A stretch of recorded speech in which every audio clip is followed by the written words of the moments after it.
Hello ladies and gentlemen, and welcome back to the channel, and welcome back to another experiment. This time we are taking a look at Eden Hazard and where he could go next. So it has been reported that he will be looking to leave Real Madrid.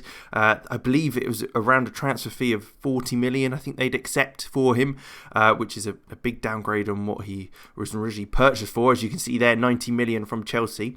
So we will be taking a look at 4 teams and see how he can do in a season with them, kind of what performances they make and what's best for him to go to next. So as you can see, starting at Real Madrid, but we will first be taking a look at him going back to a former club of his. Here we are at Lille, his former club, his first club he was at before signing for Chelsea for £29 million. He did very, very well with them, winning the league in the League season with them. They have just won the league as well, so possibly he may look to go back there. I think it's unlikely. I think there is certainly other teams that are more likely for him to move to.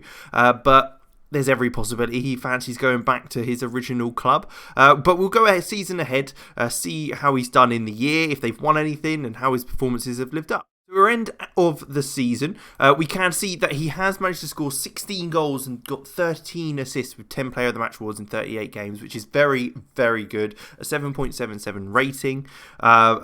Quite a performance, I have to say then, in the French league, certainly. A league that he can obviously thrive in, as he has done before. Now, Lille themselves, where did they end up finishing in Liga? Let's take a quick look. So it looks like they did end up finishing in 6th place. They got into the Europa Conference League, so he did make it there, but nothing spectacular. He did get the highest rating of the league, which is quite impressive, and the most player of the match awards, so he's obviously a pivotal part. And with 13 assists as well, that's reached the highest. They weren't quite able to reach what they did in real life with Eden Hazard in the squad. But did they manage to win anything with him there? We can take a look at the Europa League. Did they get out of that? It looks like they did manage to get to the second knockout round before losing, unfortunately, to Arsenal in a quite close couple of games there. Otherwise, a mediocre league season in the Conference League, so nothing's too special, and they did lose on penalties to Paris Saint-Germain in the French Cup. So unfortunate, really. So nothing of note for Hazard himself. It looks like it is kind of the case that unfortunately he hasn't won anything, but it's not all bad, certainly. He did get a bunch of awards, certainly, in this league. He was League One Uber Eats Best Player, who won that award, got most assists, and was in the season 11, along with Supporters Player of the Year. So it is quite clear that he was very instrumental for them, and would certainly be that talisman for Lille if he did sign for him. But let's jump to one of his other former clubs. We are at Chelsea, of course, his former club. This is the most likely transfer of his to go back to Chelsea. I think a lot of Chelsea fans would be very happy with Eden to come back to them, even after his kind of mediocre performances for Real Madrid. Certainly a player that they'd love to have, as he is so phenomenal. But we will jump a season ahead, kind of match him to what he has previously done in the Premier League, as well as if he can win anything quite as well with Chelsea. And here we are in the end of the season. We can see he's got 13 goals, 10 assists, and 4 player of the matches in 31 appearances for Chelsea in the Premier League. A bit of a lower average rating than he did at Lille, so a little downgrade on that front. But Chelsea themselves, how did they do in the league? So they didn't even get Champions League. They got Europa League. He was playing on that left-hand side for them. It's a very good squad Chelsea have, so I'm quite surprised that they didn't quite make it into the Champions League, especially as Everton did. Man United finished 6th, so quite an interesting season, really. But unfortunately, for Eden Hazard, he hasn't been able to get the Premier League trophy in the bag. Milestones-wise, no trophies for him there. Awards, though, he did get Supporters Player of the Year, as to be fair, wouldn't be too much of a surprise, and named in Chelsea's best 11 of the season. But again, not much in regards to trophies. But a good performance nonetheless. He is a top player, and we know what he can do in the Premier League. I think this is the most likely transfer he may be making, if he does get to leave Real Madrid. But now let's take a look at one that's a little bit of a stretch, but I have seen it bandied around a little bit for the next club. So the next club is Roma. Yeah, it's a bit of an interesting one. Wouldn't be one that I'd initially expect to be who he'd go to. But it's been spoken about that it could be a possibility. Now, so we'll take a little look, certainly see how he gets on in a year at Roma. I think in the slower Italian league, with a more solid defensively, it may be a challenge for him unless he can really start to spark that previous we've seen with Chelsea. But we'll jump a year ahead, see how he does get on in Football Manager and see the progression he makes. So here we are, end of the season with Roma. And we can see 10 goals, 8 assists, and 4 player of the matches in 29 appearances. In the league in Serie A, 7.36 rating. So again, the average rating has gone down from his previous 2 little journeys to Chelsea and Lille. Nothing spectacular on that front, but we can take a look at Roma's performances in the league. They did finish in the Champions League spot, so the first time he has managed to finish there. He is their key player as well, as it would be expected, certainly, for that sort of player. Interesting performance. I think it would be quite cool to see him at Roma. I think this would probably be one of the most interesting transfers if he does make that move. We don't want to go to Roma's history. We want to go to his milestone. See, no wins for him at Roma by the looks of things.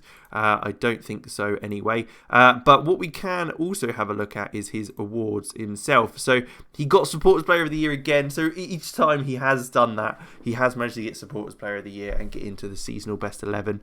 But nothing more for him there. It'd be the most interesting, but probably one of the least likely to happen. But we will go to another club who is extremely unlikely to happen. But I thought it'd be a little bit of fun just at the end, just to see how he could get on in this team. That's right, it's Inter Miami. So I thought it would be just a little bit interesting to see if he did go to America and join up with Beck's club to see how he got on. He is a designated player internationally on the contracts side of things, as obviously MLS have a bit of a weird kind of contract situation. So only being paid £6,000 a week for his contributions to the club. But we will jump ahead, get to the end of the MLS season, and just see how he's done. See if it is as easy as people say, or if he finds it a little harder, like quite a few players have done when moving out there. Here we are then at the end of the season. We can take a look at his performance. So we can see there he's got 10 goals, 8 assists and 20 in 21 appearances. So he's contributed to a goal nearly every game. Very impressive stuff. Average rating still not as high as the previous ones we've seen, so it has continued to decrease. Valued at 10 million because he is in the MLS by the looks of it. Let's take a look how Inter Miami did do in the MLS. So where did they end up finishing? They finished in the playoffs. Okay, so that's good to see. Overall, what was their position in 7th? Okay, so with that said, I believe there may be even a few more games to go. So we'll jump ahead to take a look at kind of what stage we're at with that, and see how they get on in the playoffs and anything like that.